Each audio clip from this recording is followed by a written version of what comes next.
We are back in Mark this morning, Mark chapter 6. Excuse me, I got something going on in my throat this morning. Man, it's really annoying.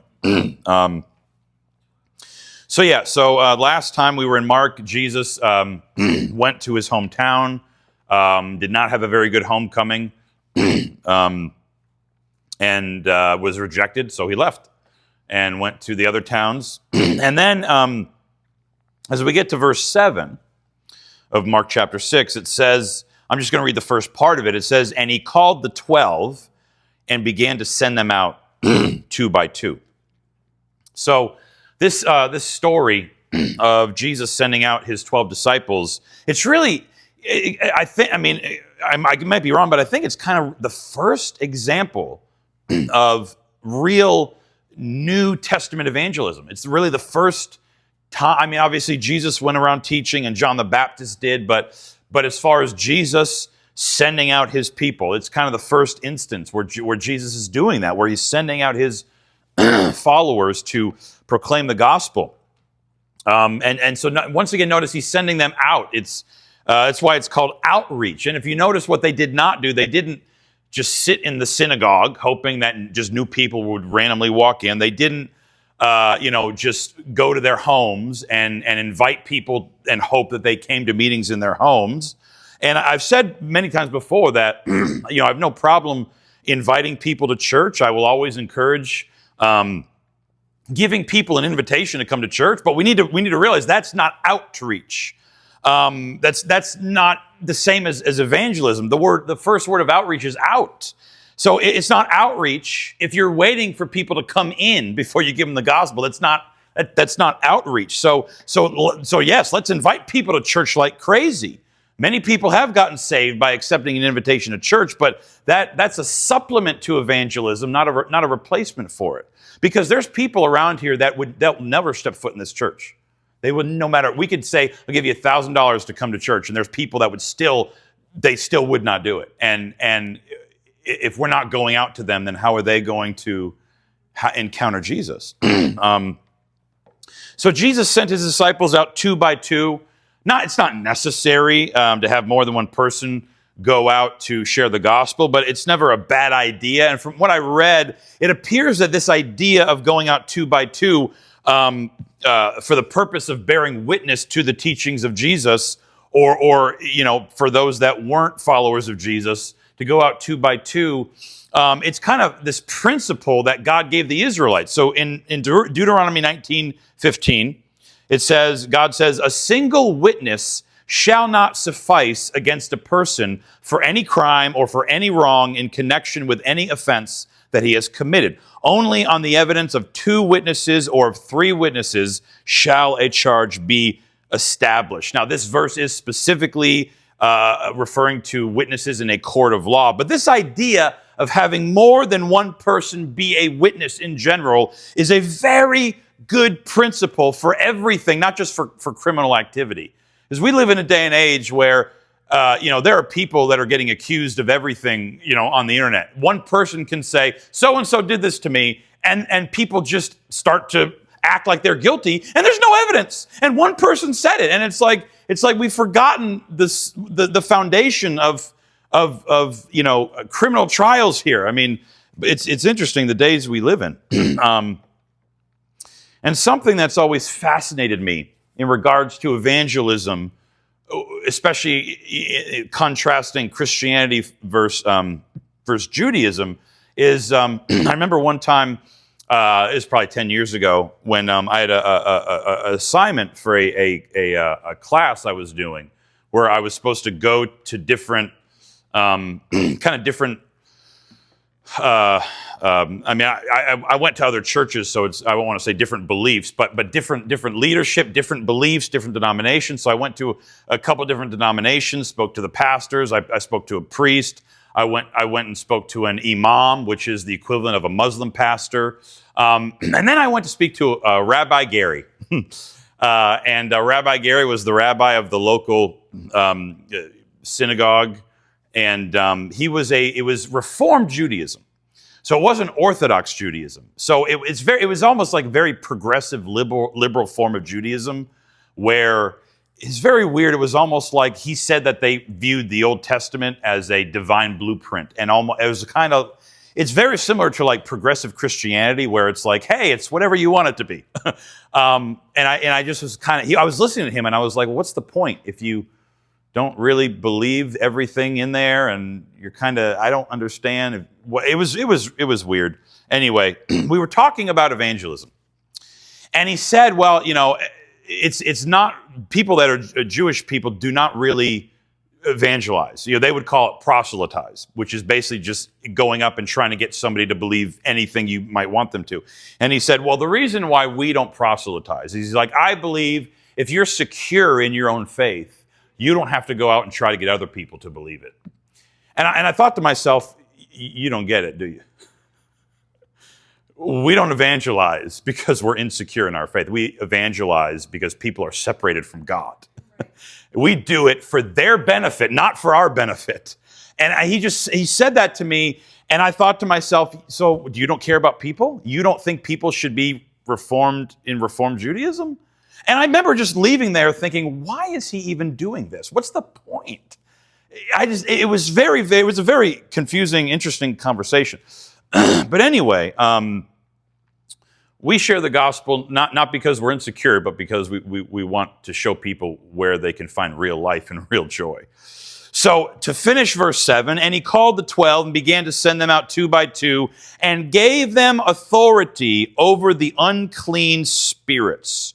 So Jesus sends off his disciples with authority. Now, this story of him sending out the 12 is also in Matthew and Luke. And both Matthew and Luke have a little more detail in them. Matthew has a lot more detail than Mark's account of this story. But I'm going to read you what Jesus said according to Matthew and Luke. So in Matthew 10, verse 1, it says, and Jesus called to him his 12 disciples. He gave them authority over unclean spirits to cast them out and to heal every disease and every affliction. And then Luke 9:1, he called the 12 together and gave them power and authority over all demons and to cure diseases. So Jesus gave his disciples authority over demons, over sickness. And then at the end of this story, in verse 13 of Mark 6, it says, and they did cast out many demons and anointed with oil many who were sick and healed them. Now, this whole aspect of authority like this is very interesting. This is the only time in the New Testament, I believe, from what I remember as I'm preparing this sermon, the only time in the New Testament where Jesus says to his followers, I give you authority. In this kind of way. At the end of Matthew, Jesus, when he's raised from the dead, he visits his disciples and kind of gives them their marching orders, which is the same marching orders for the church even today. He tells them to go out into all the nations, teaching them everything that he taught them, baptizing them in the name of the Father, Son, and the Spirit. But before he says that, remember, he comes to them and he says, all authority on heaven and earth has been given to me. Therefore, go out. But it's interesting, but he doesn't say, and I give it to you as well. He doesn't say that there. He just says, it's been given to me, so I am giving you permission and urging you to go out and make disciples of all nations. And the reason I find that interesting is because something that a lot of Christians say today, very common to say, is we talk about, we might say, well, I have authority. I have authority. And and hear me out. Let me, if this sounds weird, hear me out. Sometimes I wonder if we should phrase it that way. I'm certainly not denying what we're working with here, but I'm wondering if we shouldn't necessarily say it that way. And here's why. And first of all, someone might say, well, Jesus does give us authority. He gave us authority in this passage we're talking about. And I would say, well, wait, no. He gave the 12 disciples authority. We need to be careful. Just when Jesus is doing things with his 12 apostles, it's not good to just assume everything he does and says to the 12 apostles applies to us. That can't be true, because the 12 apostles are a unique office of apostles. The book of Revelation says their names are going to be on the foundation stones of the New Jerusalem. None of our names are going to be on those foundation stones. The 12 apostles were a very unique office that were to continue with the Church of Jesus Christ. So we need to be careful that in assuming, well, anything he said to the disciples applies to us. That's not necessarily true. But as I get older and as I learn more about God, sometimes I feel uncomfortable when I hear another Christian say, well, this or that is mine. Now, of course, the Bible makes it very clear that there are certain things that are ours, that do belong to us. I'm not talking about those things that the Bible clearly says are ours. I'm referring more to things where the Scripture speaks in a way where it sounds more like God, I don't know, maybe like God's letting us borrow them or giving us access to something, but it's not necessarily ours. You know, the authority to cast out demons and heal the sick is Jesus' authority, and he allows us to tap into that. But I don't know if I would say it's my authority in the same way that Jesus says it's his authority, like I own it now or something.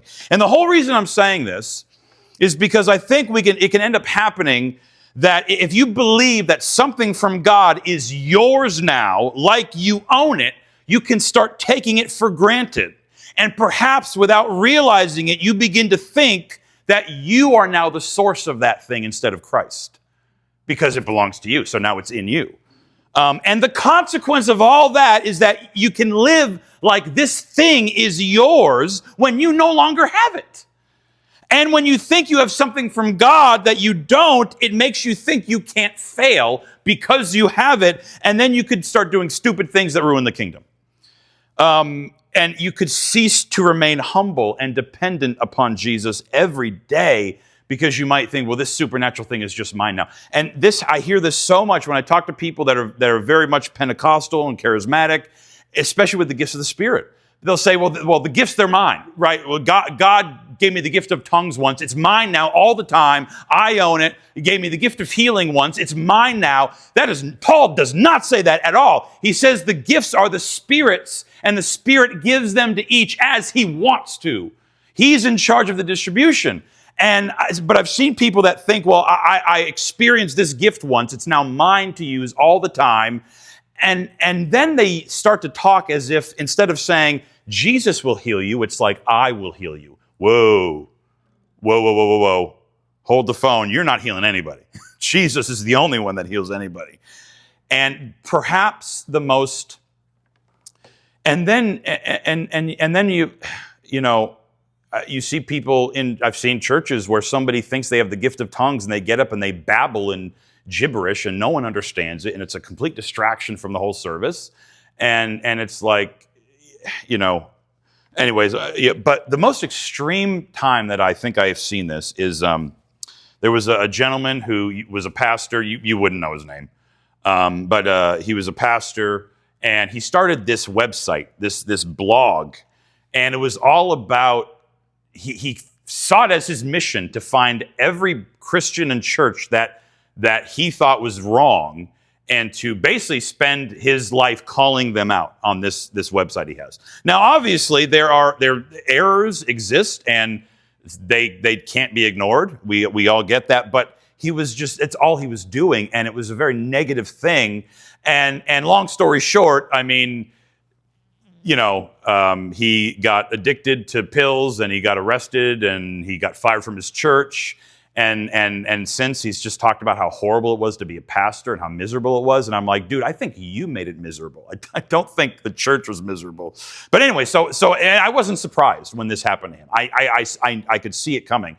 But when he was doing this blog and writing about the churches and the Christians that he felt were wrong or bad and calling them out, he started to kind of go farther than you should, and he started to have level accusations without really any evidence.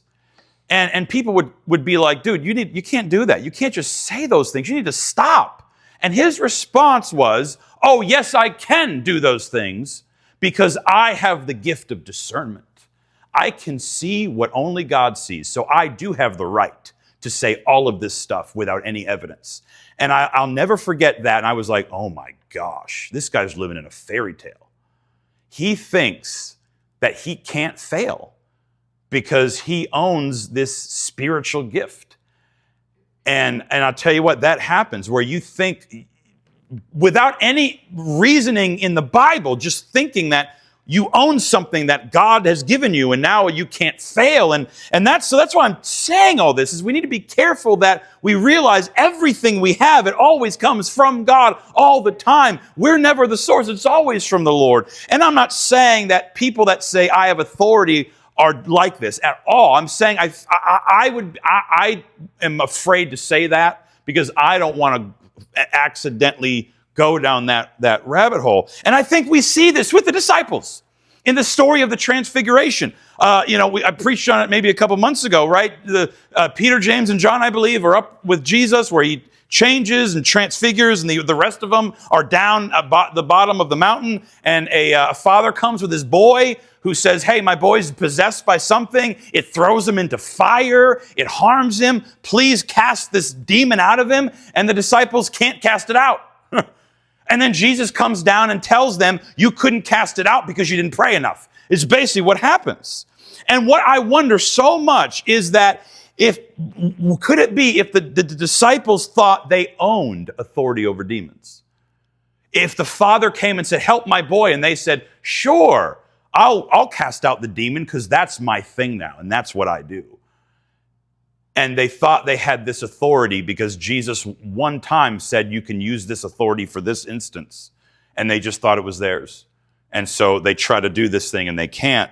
And I think Jesus is basically telling them that this demon can't come out without prayer, because it is in prayer that we are given access to the authority of Jesus, because his authority doesn't actually belong to us. We are simply given access to it.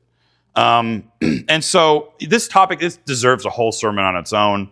But I guess what I'm expressing is the danger of no longer remaining humble and thinking that you within yourself have some sort of power and you don't need to pray anymore about it. You don't need to be dependent on Christ anymore about it. That's a dangerous place to be. But what we do know is that as followers of Jesus, we do have full access to his authority. And if we go out to build the kingdom, we must go out in that authority, knowing that in Christ, no matter what opposition may come, it cannot stop the gospel from saving people. Nothing can stop the gospel, because you better believe that as we start to share the gospel, Satan is going to throw so many things at us to stop us. And if we go out in the authority of Christ, we don't have to turn around just because Satan puts a roadblock. We can walk through that roadblock with the authority of Jesus. And so then as we move on here in the story, Mark 6, verses 8 and 9, Jesus then charged them to take nothing for the journey except a staff. No bread, no bag, no money in their belts, but to wear sandals and not put on 2 tunics. So Jesus is telling them, just get up and go. Just get up and go. He says, don't take anything with you. No food, no money, no bag. Wait a second. They're traveling overnight. No food, no money, nothing like that. And most likely the bag referred to something that would have been very common back then. People that would travel and maybe teach, perhaps a philosopher. They were called cynics, which is interesting because of what the word means now. But what they would do is they would have a bag with them, and they would ask for money, and they would put the money in the bag. And Jesus is saying to the disciples, don't even ask anybody for anything. Go out with nothing, and don't even ask anybody to give you anything. What is the purpose of Jesus telling them to go out without anything? The first purpose is trust. I mean, they were to totally trust that God would provide everything they needed. God would make sure that the people they visited would give them food and money and clothes. And that was something, we see that in the Old Testament with the prophets. When Elijah would go and visit a house and minister to them, they would give him They would give him food, clothing. A lot of people would have a spare room that they would let the prophet sleep in. And this, it's interesting, this lesson of trusting God, it seems like this is one of the hardest lessons to learn or to live out in a consistent way. God, we know that. We know God will provide, but yet it's still hard when you can't see the provision in front of you. It still is difficult. But God will provide everything we need to do his will. That's the key. If you're not doing the will of the Lord, don't expect him to cover the bill for that, okay? We as a church do not make decisions based on how much money we have. We make decisions based on what God tells us to do, knowing that God will fund his mission. He will make sure we have everything we need. The second purpose that Jesus said for telling them not to take anything with them is this. Makes me think of the times where we go on vacation as a family, and Tiffany makes a list of everything we need, and the day before, it's devoted to making sure we get everything packed on that list. And then the morning we leave is the great panic, where it's like, do we have everything? And then we leave, and it's like, I know we forgot something. What did we forget? And so there's all this effort and time and energy put into making sure we have everything we need for the journey, right? And so picture the disciples. Jesus doesn't say this, right? Or they don't listen.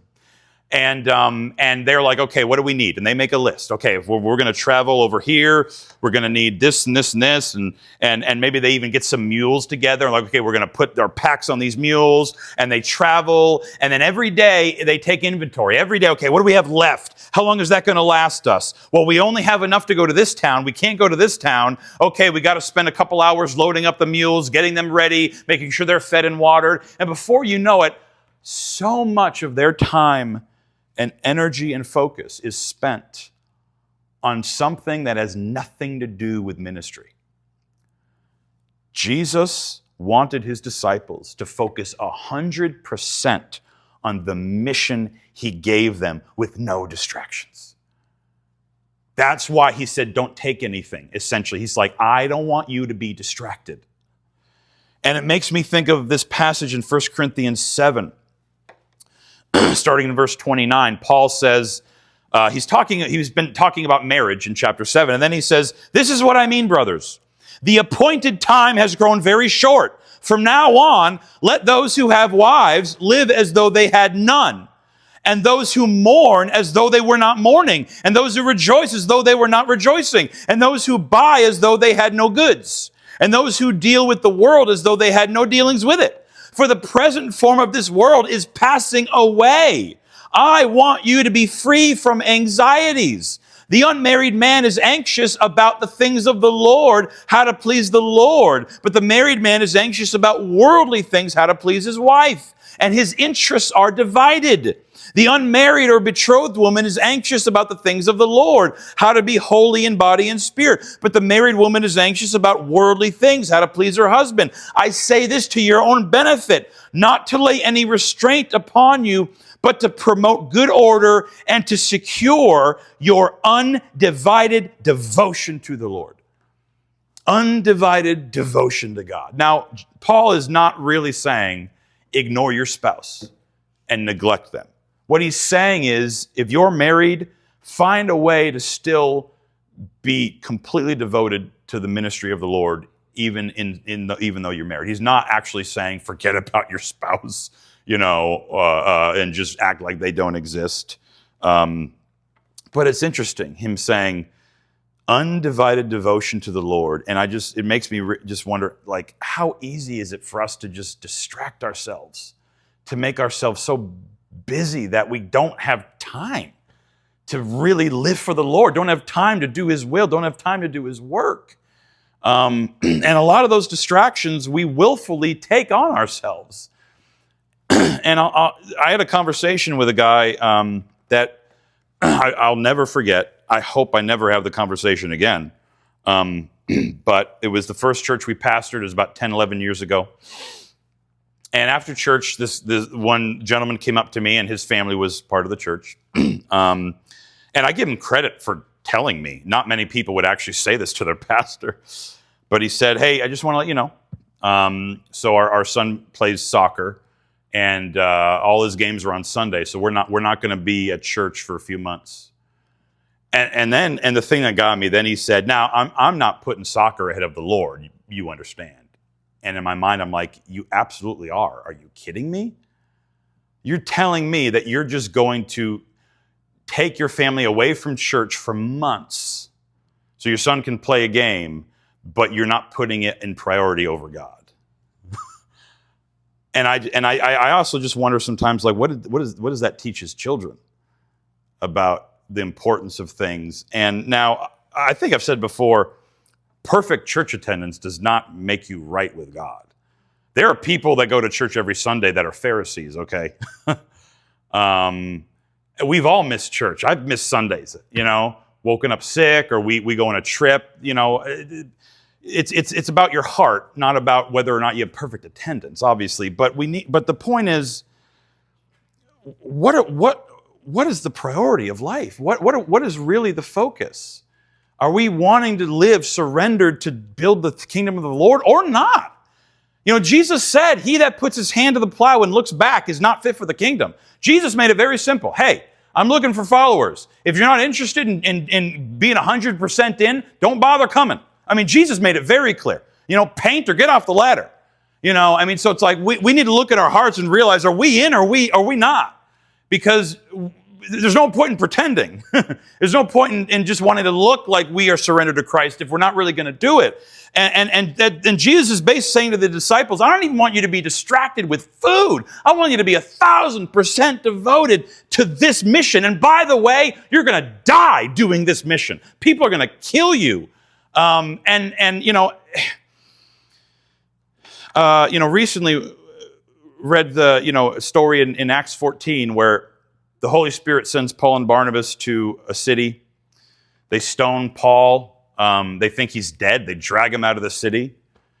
And then Paul's friends come and get him back up. And you know what Paul does? He walks right back into the city. Because he was sold out. What else was he going to do? He had no life other than building the kingdom of God. And I just wonder if that was a requirement today. If God, and then he told everybody, he said, with many trials, you'll enter the kingdom. He basically said to everybody, this could happen to you. Don't be surprised if you're the next one stoned. And I wonder if that was on the table for us today as Christians, how many of us would be willing? Just to be totally honest, sometimes I worry. I'm like, man, would I go through that? Would I chicken out? Would I be willing to get stoned for Jesus, or would I just walk away? There are times, and I'll tell you right now, without the grace of God, I would walk away. Without him strengthening me, there's no way I could do it. I couldn't do that on my own. I couldn't endure that on my own. But it's just, are we? Jesus said you cannot serve God and mammon, which means money and work. You can't do both. It's either God or it's the world. And I think the reason why a lot of people don't go all in for God is, I think, the Psalm says, taste and see that the Lord is good. If you haven't tasted and seen that the Lord is good, then you probably wouldn't want to be all in. But when you taste and see that the Lord is good, you realize there's nowhere else to go. There's no other place I'd rather be than in the center of the will of the Lord.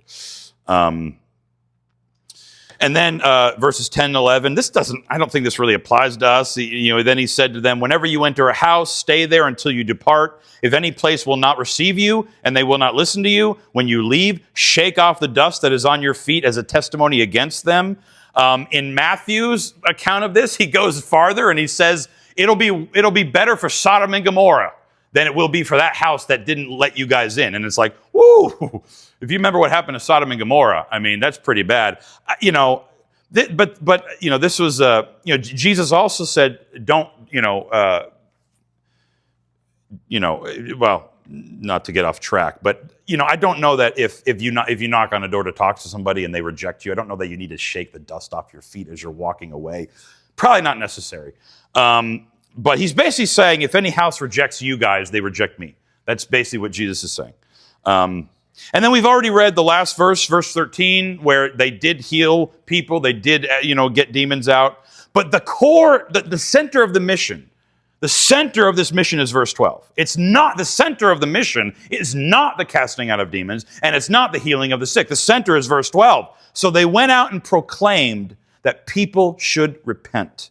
And then Matthew says, when Jesus had finished instructing his 12 disciples, he went on from there to teach and preach in their cities. And Luke says they departed and went through the villages, preaching the gospel and healing everyone. The number one priority of ministry is the proclamation of the message of Jesus Christ. That is always the central thing, is the proclamation of Jesus and what he has done and who he is. That is central. The central thing is not healing. It's not casting out demons. The purpose of that was to basically bear witness and open people's eyes more to see, oh, Jesus, this guy is real. But I mean, I've been in churches where it's like they kind of ignore the message and they just get obsessed with the miracles. And all they want to do is see crazy things happen. They want to see people run around. They want to see people fall on the ground. They want to see people bark like dogs. I haven't seen that yet. If I did, I might not last long. But yeah, it's probably not as uplifting as you might think.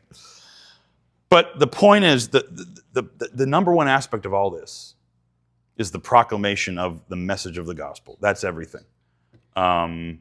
That's what saves people. Getting somebody healed, seeing somebody physically healed is not going to do anything for their soul if you're not also going to tell them who Jesus is. And so we've seen God do miracles in this church. We've prayed for people and God's healed people. We're praying for people now that we believe God's going to heal. And we're going to keep seeing that kind of stuff. I believe it. And the gifts of the Spirit are real. And Paul says, earnestly desire the gifts of the Spirit. But what's going to change lives is the message of the gospel of Jesus Christ. And that's got to be the number one thing, is to get the message in people's ears above all else. And so as we close this morning, the Lord is calling us as a church to proclaim his gospel. And he's calling us to be undividedly devoted to this mission. And he will equip us and give us everything we need. But the decision is up to us.